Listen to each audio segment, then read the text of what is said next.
Film Village of the Damned yang dirilis pada tahun 1995. Di dalam film ini bercerita tentang para wanita di sebuah kota yang tiba-tiba saja hamil secara serempak. Bahkan gadis perawan juga dinyatakan hamil.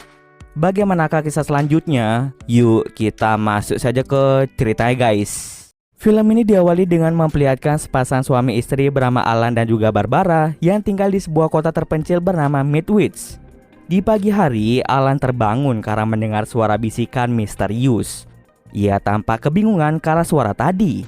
Kemudian kita akan diperlihatkan sepasang suami istri lain bernama Frank dan juga Jill. Jill adalah seorang kepala sekolah di kota Midwich. Pada hari itu akan diadakan acara di sekolah. Jill dan Frank pun segera pergi ke sekolah untuk mempersiapkan acara. Sesampai di sekolah, Jill mulai mempersiapkan dekorasi acara. Karena balon belum dipersiapkan, Jill meminta Frank untuk membawakan tangki helium untuk mengisi balon. Setelah mengantar Jill, Frank pun segera pergi keluar kota untuk mengambil tangki helium itu. Ketika semua orang di acara itu sedang sibuk, tiba-tiba saja seluruh orang yang ada di sana mendadak pingsan secara misterius.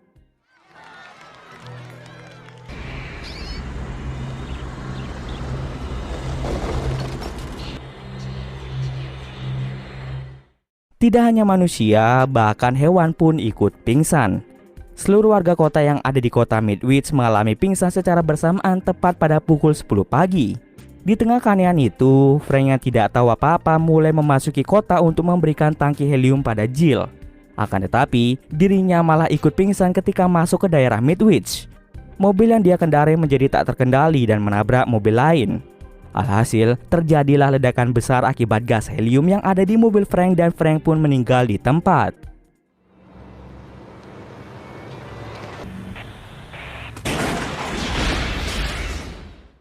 Beberapa jam kemudian, pihak polisi mendatangi kota Midwich untuk mengecek apa yang sudah terjadi di kota tersebut. Mereka telah meminta 2 petugas untuk memasuki wilayah Midwich. Namun 2 petugas itu malah pingsan juga. Para polisi berpikir bahwa kejadian misterius itu terjadi akibat adanya gas beracun. Tapi tentu saja ini masih sebuah perkiraan. Kemudian mereka pun mendatangkan seorang dokter epidemiologis dari Yayasan Sains Nasional yang bernama Susan untuk membantu mereka dalam menginvestigasi kejadian aneh tersebut. Epidemiologi ini adalah cabang ilmu biologi yang mempelajari penyebaran atau pola kondisi kesehatan dari suatu populasi tertentu. Kemudian datanglah Alan yang ingin memasuki kota. Para petugas pun segera menghentikan mobil Alan untuk menjelaskan tentang kejadian aneh yang menimpa kota Midwich. Saat Susan sedang mengamati hewan yang pingsan, dia mulai melihat bahwa hewan itu mulai bangkit kembali. Tidak hanya itu saja, 2 orang petugas yang sempat pingsan juga kembali sadar. Begitu pula dengan para warga kota Midwich. Mereka semua sadar dari pingsan tepat pada pukul 4 sore hari. Ketika sadar, mereka sangat bingung dengan apa yang terjadi. Di tengah kebingungan itu, Jill mengetahui bahwa suaminya yaitu Frank telah meninggal dunia akibat kecelakaan yang menimpanya. Setelah kejadian itu, Susan memutuskan untuk tinggal di kota untuk meneliti lebih jauh mengenai penyebab insiden pingsannya para warga kota. Beberapa minggu setelah kejadian itu, Alan yang merupakan seorang dokter dibuat bingung dengan hasil pemeriksaan 10 wanita di kota Midwich yang dinyatakan hamil. Ke-10 wanita itu termasuk Jill dan Barbara yang dinyatakan hamil secara bersamaan di kota Midwich. Selain itu, seorang wanita yang sudah 1 tahun ditinggal suaminya pun dinyatakan hamil juga. Bahkan, seorang gadis perawan bernama Melanie juga ikut dinyatakan hamil padahal dirinya belum pernah melakukan mantap-mantap. Berita tentang kehamilan 10 wanita ini tentu sangat misterius. Karena kehamilan ini terjadi secara bersamaan dan tidak mungkin semua itu hanya kebetulan semata, para warga kota pun mengadakan rapat besar-besaran untuk membahas hal ini. Mereka semua berpikir bahwa 10 wanita ini hamil akibat insiden pingsan massal yang terjadi beberapa minggu yang lalu. Beberapa di antara mereka memilih untuk menggugurkan kandungan yang tidak jelas itu. Akan tetapi Susan memberikan sebuah penawaran, yaitu jika mereka mau menjaga bayi yang mereka kandung hingga lahir, maka setiap keluarga akan diberi biaya hidup sebesar $3.000 per wanita yang hamil. Beberapa di antara mereka berniat untuk menggugurkan kandungannya tidak jelas asal-usulnya. Tapi di suatu malam, wanita-wanita yang hamil itu mengalami mimpi aneh yang membuat mereka memutuskan untuk mempertahankan bayi-bayi tersebut. Beberapa bulan pun berlalu, kini kehamilan para wanita itu mulai membesar. Lalu, tibalah saat para wanita itu akan melahirkan. Mereka pun melahirkan secara bersamaan di sebuah tempat yang sudah disediakan. 9 dari 10 bayi dapat dilahirkan dengan selamat, akan tetapi bayi perempuan dari Melanie tidak bisa diselamatkan karena tubuh Melanie yang lemah. Bayi-bayi itu terdiri dari 4 bayi perempuan dan 5 bayi laki-laki. Secara diam-diam, Susan dengan sengaja membawa mayat dari bayi Melanie ke laboratoriumnya untuk diteliti. Setelah kelahiran bayi-bayi itu, Susan dan Alan melakukan penelitian. Dari hasil penelitian itu, Susan menyimpulkan bahwa bayi-bayi itu memiliki gen yang sama meskipun lahir dari wanita yang berbeda. Atau bisa dibilang, mereka terlihat seperti saudara. Setahun kemudian, bayi-bayi itu tumbuh dengan sehat. Tetapi, mereka memiliki kecerdasan yang tidak biasa seperti anak pada umumnya.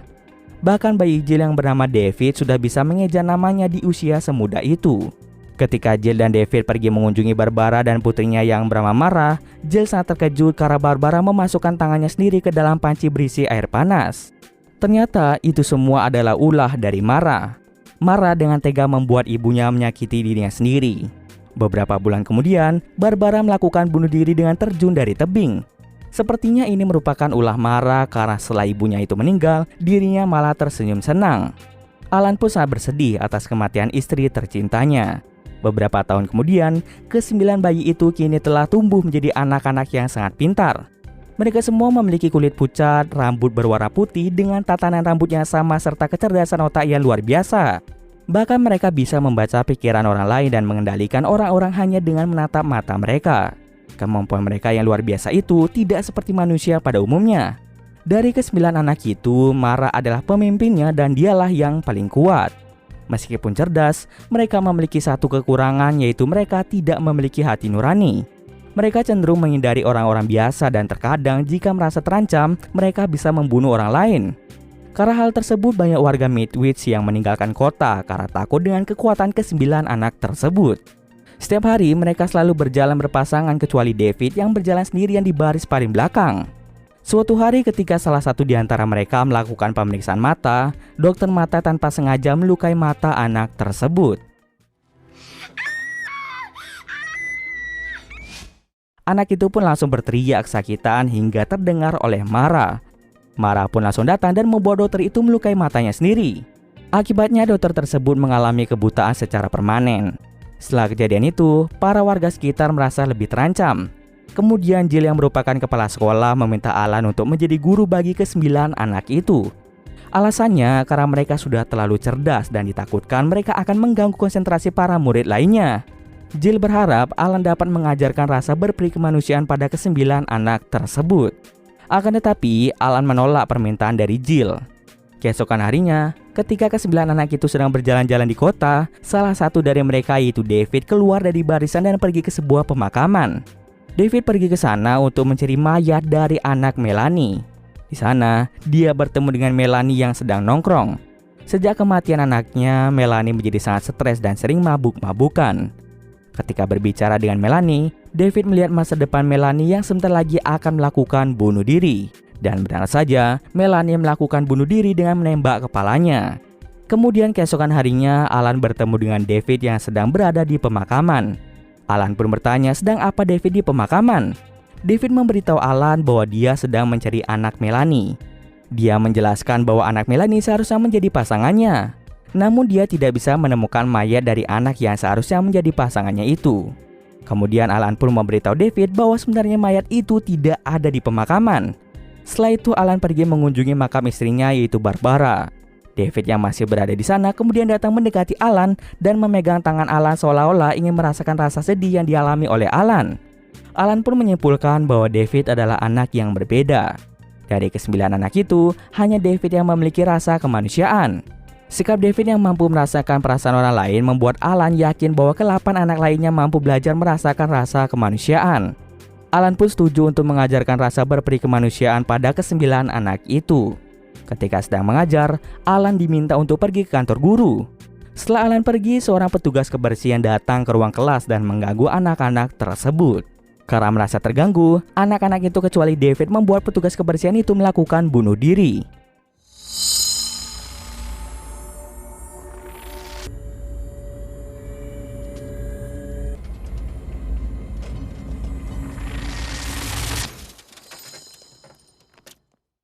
Kemudian anak-anak itu pun pergi dari sekolah.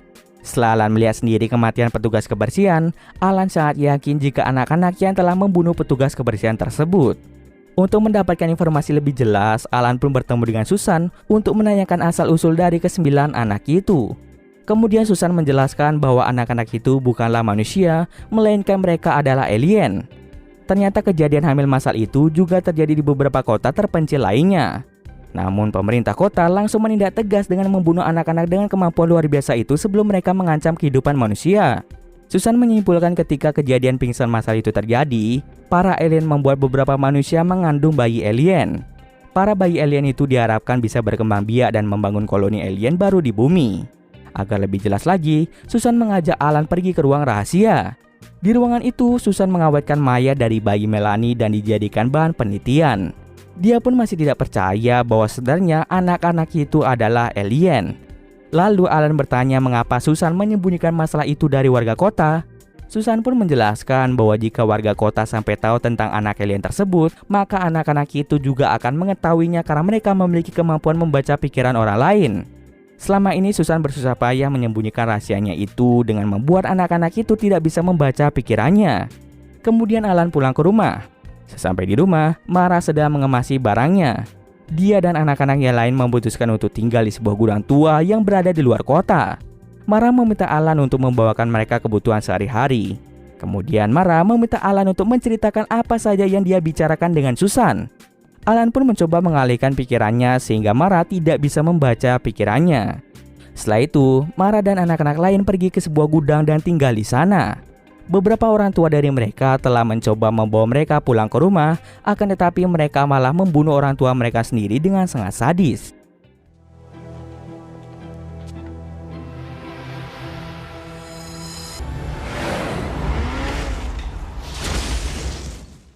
Karena ulah mereka, terjadilah kepanikan di antara warga kota. Kemudian Susan bertemu dengan Alan. Dia memberitahu Alan bahwa pemerintah telah menghancurkan kota-kota lain di mana anak-anak alien itu lahir. Kemungkinan besar kota Midwich juga akan dihancurkan karena anak-anak alien itu sudah sangat meresahkan. Susan tidak bisa memberitahu warga kota yang lain karena hal itu bisa diketahui oleh anak-anak alien tersebut.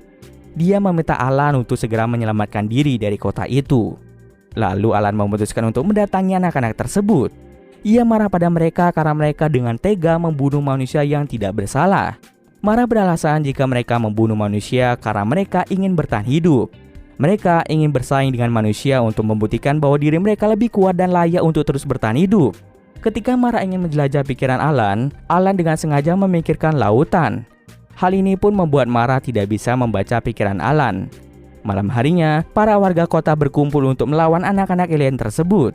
Di sisi lain, Susan tengah sibuk mengemas barang untuk bersiap-siap meninggalkan kota Midwich yang sebentar lagi akan dihancurkan. Ketika sedang panik, Mara mendatangi Susan. Dalam keadaan panik, Susan tidak bisa berpikir tenang. Mara pun dapat dengan mudah membaca dan mengendalikan pikiran dari Susan. Susan pun dipaksa untuk memperlihatkan mayat bayi alien yang telah diawetkan. Setelah sekian lama, David akhirnya dapat bertemu dengan bayi alien yang seharusnya menjadi pasangannya. Tak besar lama, Mara membuat Susan melakukan bunuh diri.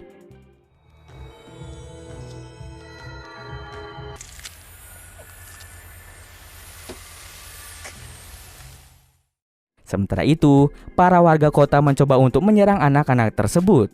Namun anak-anak alien itu membuat semua warga takut dengan membakar seorang wanita di hadapan mereka.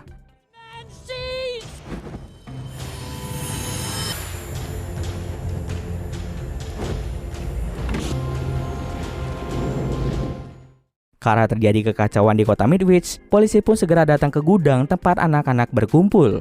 Mereka mencoba melawan anak-anak itu, akan tetapi mereka mengendalikan beberapa polisi dan menggunakan mereka layaknya boneka. Lalu terjadilah pertumpahan darah di tempat itu.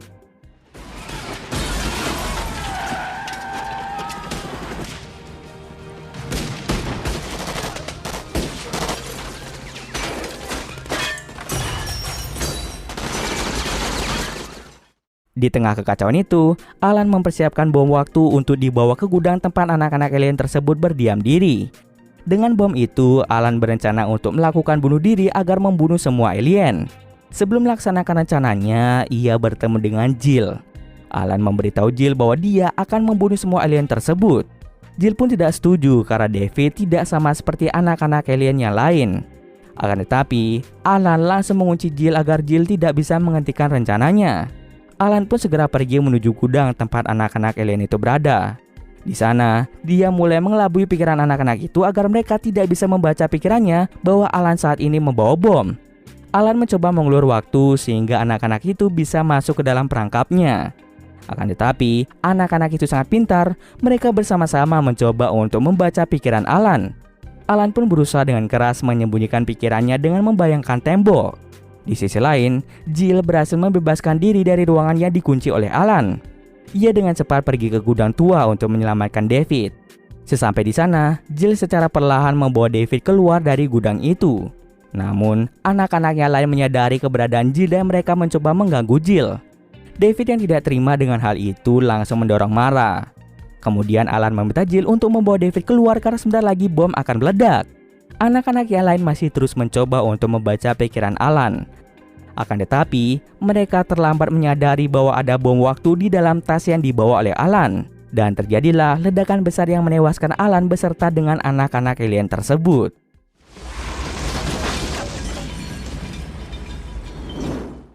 Beruntungnya, Jill dapat menyelamatkan David di saat-saat terakhir. Di scene akhir, kita akan melihat Jill dan David yang pergi keluar kota dengan mengendarai mobil.